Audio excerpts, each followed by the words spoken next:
All right, thank you so much, Professor Kaplan, for joining me today to talk about you, your music, and your journey becoming a composer. I'm happy to be here. So, Thank and you. Well, first of all, do you mind if I ask you to do like a brief introduction of yourself and your music? sure. Um, so I teach at Ball State University, and I've been composing for oh about 40 something, 35 years maybe. So I actually started kind of late. In high school, I spent a lot of time improvising, but I didn't write anything down. I'm a pianist and a clarinetist also. Mm. And then in college, I took a course, a composition course, and got interested in it that way, but it still didn't seem like a very practical thing to do. So I finished a degree in physics and then I worked in a lab. And it's while I was working that I realized that I really needed to be doing music instead of just keeping it as a hobby. I did because it just didn't seem like a practical thing to, to do, Mm. to become a musician. So, and I knew I didn't want to be a performer. So anyway, that's how I got into it. Um, my music is well, I have a lot of classical training. That was my background because I always, I played since I was a kid. Um, and I was always more interested in classical music than popular music. Mhm. I do like a lot of popular music now. I'm not very good at being able to name groups or bands or anything like that, but when my students bring me things to listen to, I I find it actually pretty interesting. So most of the kinds of things I write are informed by the fact that I have this very traditional classical background. I played lots of Bach, Mozart, Beethoven, and then eventually in high school, I was able to start playing 20th century music, but it was like Bartok, Prokofiev, and Mm. kind of the first part of the century. So I'm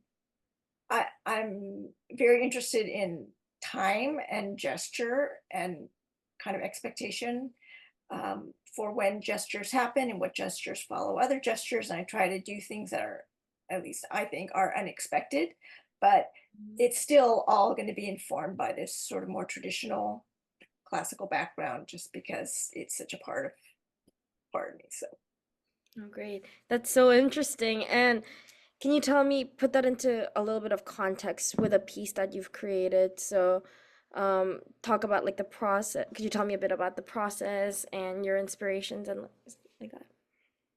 sure. So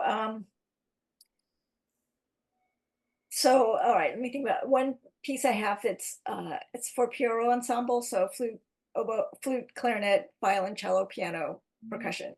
Um, it's called Insidious, and I created different musical figures that are based on different kinds of ideas, different kinds of gestures. One is a sort of romantic melodic gesture, okay, and so I would expect someone to play that. Think of Brahms, when you play that, or something that's maybe more mechanical, like Bach. Like a lot of times, I'll put directions that are, play it like that. A lot of times, I'll Mm. have, I want people to take a lot of time, use a lot of vibrato. And a lot of times performers are afraid to do too much. And so I have to say, just pretend the harmonic language is not tonal, but just pretend you're playing Brahms and do what you would do if you were doing that.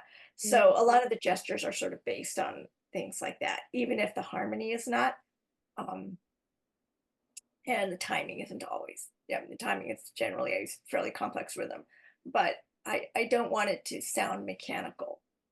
I always want people to play as if they're, playing any other kind of music. Don't pretend it's something different from what you've been practicing. Mm. And quick question here. Can you clarify what you mean by gestures?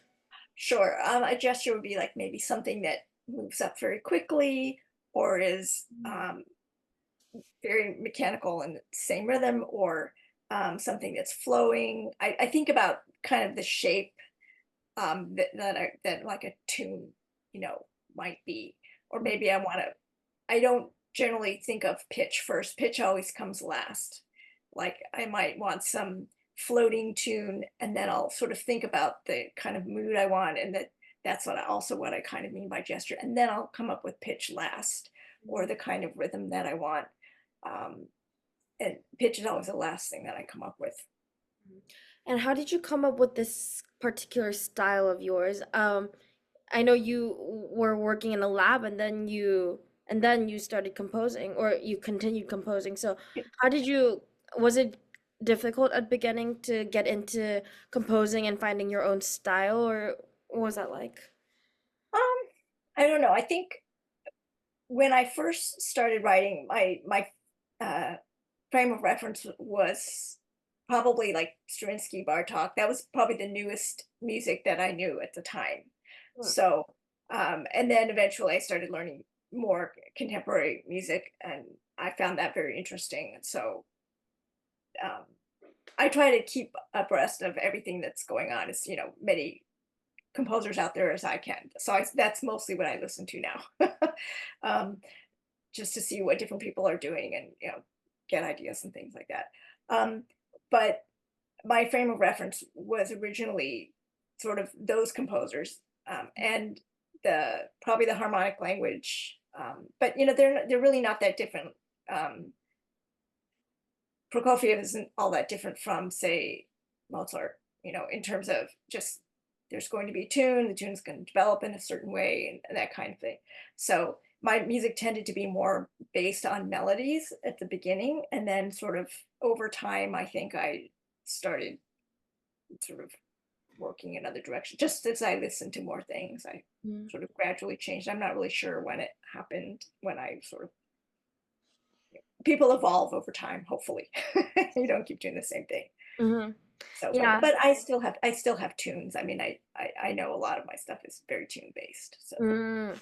Yeah, and I feel like in composition nowadays um there's sort of this pressure for composers to compose in a certain way, like to either be like minimalist or be like boulez or like have some sort of sound that or like fall into some sort of category. But as you said before, you gravitate towards incorporating a bit of a classical element to your composing because of your upbringing. So did you ever feel that pressure or some sort of complication and well, it's not that I'm intentionally doing it. It's just that's how it comes out.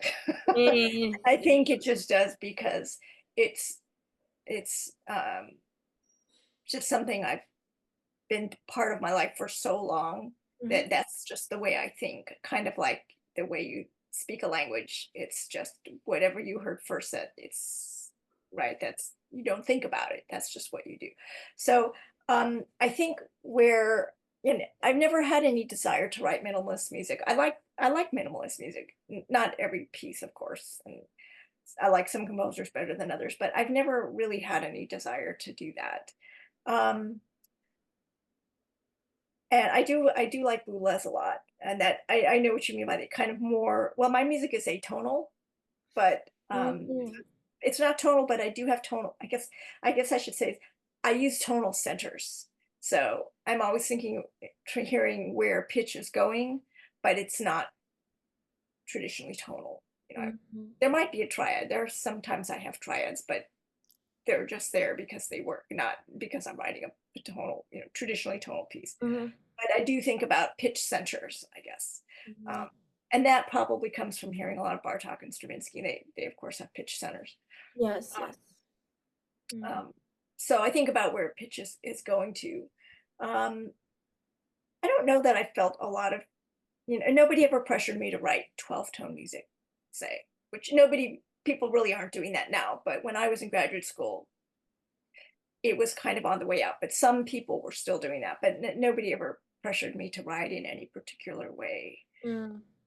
So I think there's such a multiplicity of styles now that there's a place for everything. Yes, yes, I agree.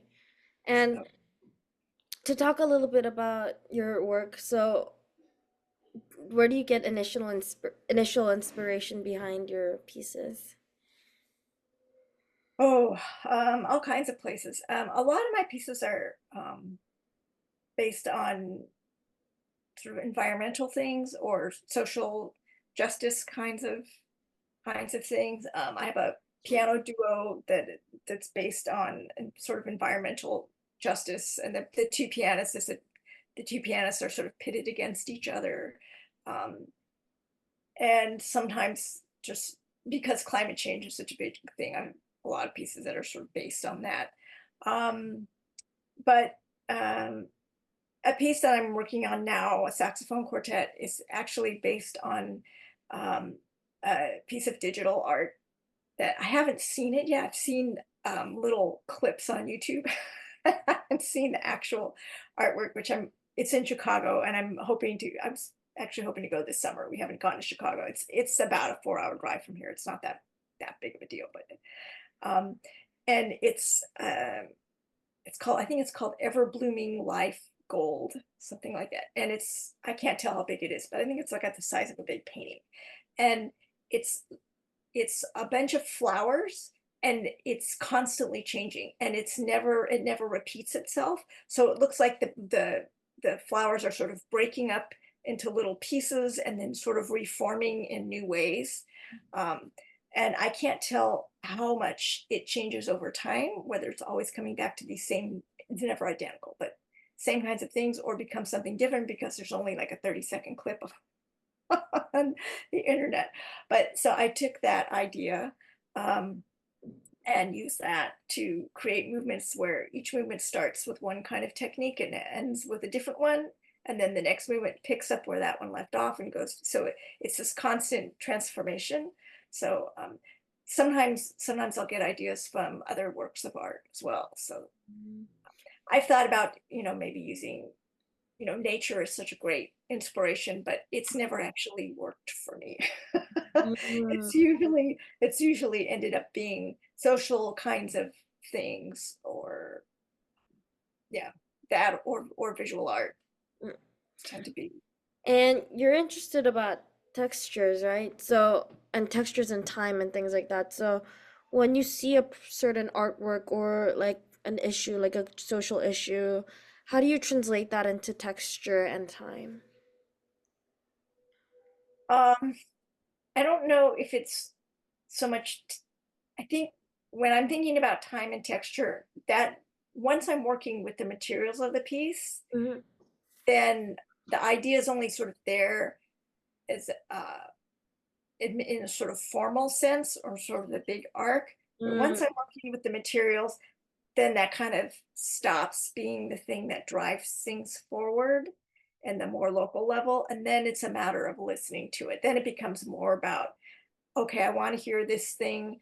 I want to hear it again in a different way. Or maybe I've heard a lot of stuff in this register and I really need to hear something high. Then it's all about the sound and working with the sound. The ideas, the social ideas are so for example, that this one piano duet I have. This sort of based on social justice. The two pianists each have sitting at their own piano, and they're kind of combative, kind of trying to one up the other and like playing fast and things like that. Then in the second movement, one pianist gets up and walks around and sits down at the other piano, so that they're playing four-hand piano for the second movement. Oh. And the pianist that's on the right side has essentially the tune. That's a more traditional sort of tune and accompaniment. And the tune gets lower and lower. And over time, she starts to sort of encroach on the other pianist's part of the piano and Oh. blocks the keys so the other pianist can't play some of the notes, holds them down so that she can play them, but no sound comes out because the other one's blocking them. So that's the idea of kind of taking over somebody's sort of space. And then for the last, and sort of pushes the other pianist off. And then for the last movement, the pianist that was in the lower half gets up and plays inside the piano. And sort of it's sort of like an act of resistance. So the pianist that took over and now has the other person's piano, her pitches are being altered because the other person's playing inside and blocking some of the strings and preparing string. So it's more the relationship between the players that it's about. But once I'm dealing with the notes, then down at the note level, I have to deal with it. This Kind sounds super interesting. What is this piece called and where can we watch it? of. It's called Two Can Play at That, and there is a link. Actually, it was part of a project with a piano duo called the Chasma Piano Duo, and they commissioned a bunch of composers, and then an artist made videos to go with all of the pieces. So there's actually video that goes with it. Um, I can send you a link. I'm gonna have to go find it. Okay.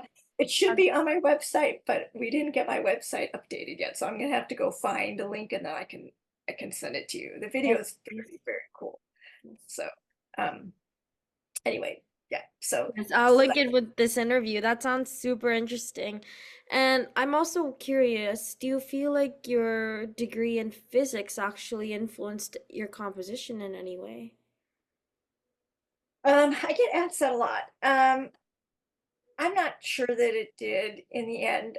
I mean, it's what's useful about it, even though I don't write electronic music and I wish I did, but I'm really terrible with technology.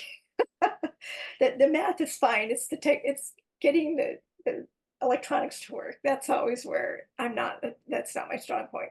But understanding physics of sound is helpful. Um, and I I often work out patterns and things in my pieces. Um, and so um, the thing that physics, one thing physics is about is recognizing patterns and finding patterns and sort of puzzles. And so composing also has an aspect of that. Yes. Um, and so I guess in that respect, it's kind of similar. But otherwise, I don't think there's any direct connection. Mm, yeah, it's always interesting to see how sort of two mm, like studies like genres like that seem unrelated are actually quite related. Yeah, a And lot of people who like math like music too. yes, yes, I've seen that. And this is sort of unrelated, but I just want to ask, what made you choose physics in college? Oh, I always wanted to know how things worked. And I sort of, if you keep going to smaller and smaller levels, you know, there's biology, and then there's chemistry, and you go down a little farther, and then you get to, you get to physics. So it was more about wanting to understand how things worked Mm, down to this like subatomic level. mm, But I wasn't great at it. Um, but still, that liking of math and things like that, mm, I think is pretty normal. And I love music theory, and I teach a lot of music theory. So I suppose there's some sort of relationship there with patterns and finding how things work, yes. finding relationships. The thing I like about theory is that you take a piece apart, you can find relationships between different parts of a piece. And so Mm, I think a lot about how something might happen at this point in a piece, and then it's going to affect something that happens, 3 pages later. Not a direct connection, but it'd be there later on. So mhm. Yeah, that's super interesting. And now to sort of go back to your composition, like are there any like new directions or unexplored areas that you want to work with or experiment with in the future? um, well, I have been wanting to write electronic music, and I've had several ideas for pieces, and I've started a few times, but I often get stuck with the programs. So Oh, it's very I, hard. It is yeah, very I just need to sit down and work with them enough until I can make them do what I want them to do. Pull up the screen. And it's like, why doesn't it look the same way it did last time? How do I get this thing? So it's more sort of that technical level. hard. So that's something I really would like to do. I'm not always crazy about fixed media pieces. I prefer it when there's an interaction. So I really would love to be able to do some things where maybe you can trigger short things with a performer so that some of it is live. Uh, I Mm, don't, I mean, I go to plenty of concerts where, have you ever been to a concert with electronic music? no, not yet. So what happens is you go and you sit down in a concert hall, and there are speakers on the stage, and maybe there's eight. There might be around, so you get a surround sound. And we actually have, where I teach, we have very, very good facilities. Um, so there might be eight around, and you try to sit in the middle because then you get the best stereo. But then they turn the lights off and you listen to the piece. But Mm. there's nothing to watch because there's just speakers Wow. on the Sounds stage. super cool. I'd like to go to one. Yeah, yeah, yeah. You should definitely. I'm sure there's things there where you are, but it if you're going to go to a concert, it's nice to have a performer on stage, Mm. and that's what I kind of miss. So a lot of people are writing pieces with live electronics. So someone might be doing the live electronics with a live performer. I mean, Yeah. like an instrument, so that you get some interaction. And I Mhm. like that better because then there's a visual aspect to it. Yeah, that sounds super interactive, and I would like to go to one, honestly. Yeah, there must be somebody that you should see if there's some concerts at Juilliard. If there's not there, there will be at some. There's so many universities in New York City. There's going to be something. Yes, hopefully I'll look. And I kind of want to go now to your background in music, like learning music composition. So you experimented a little bit with composition in college, right? I So took a what course. drew you to new music and composition? Well, I did always like contemporary music whenever I heard anything. So, and granted, what I was hearing wasn't maybe the newest.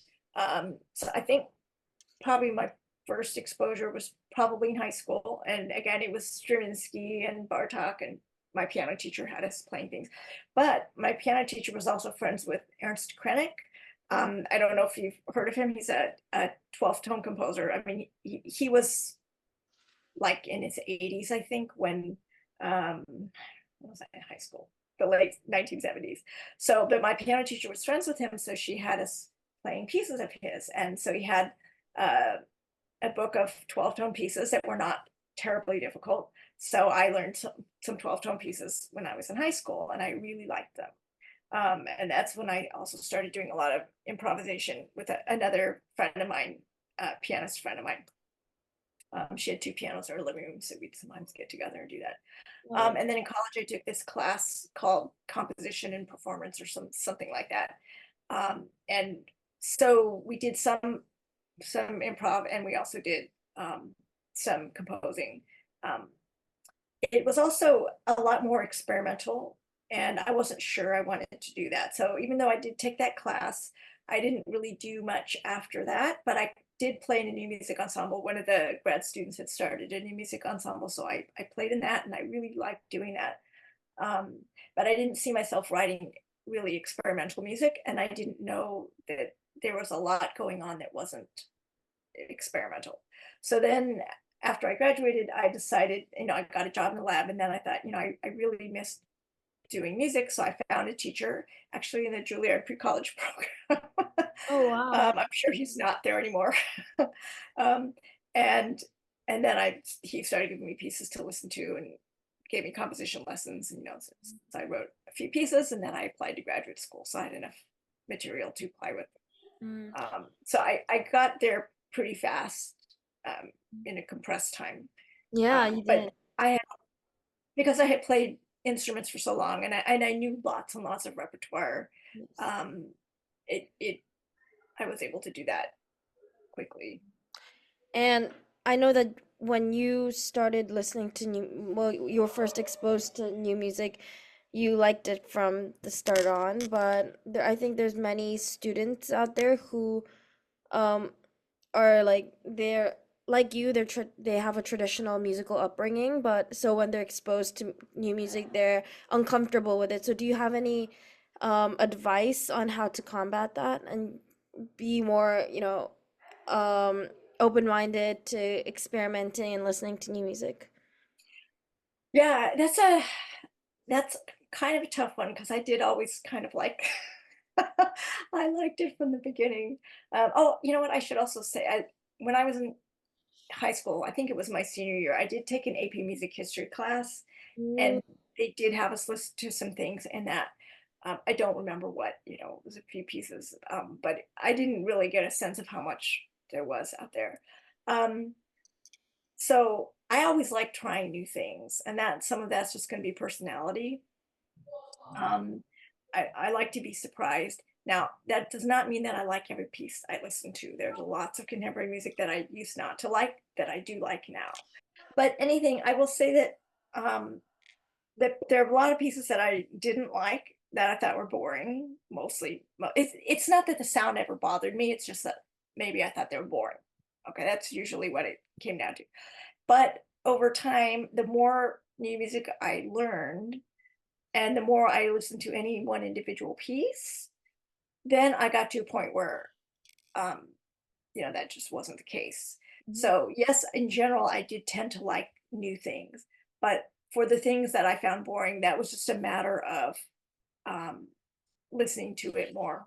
And then again, like my tastes are so much broader now than they were um, 30 years ago. So, but I think once you get to know a piece, that helps. And I think the fact that I played some pieces in high school, like played some 12 tone pieces. Most people don't play 12 tone pieces in high school. Yeah, that's Um, crazy. it would be difficult probably for string players, right? Because it's going to be a lot harder. You have to hear your pitches. But on the piano, you just put your fingers down.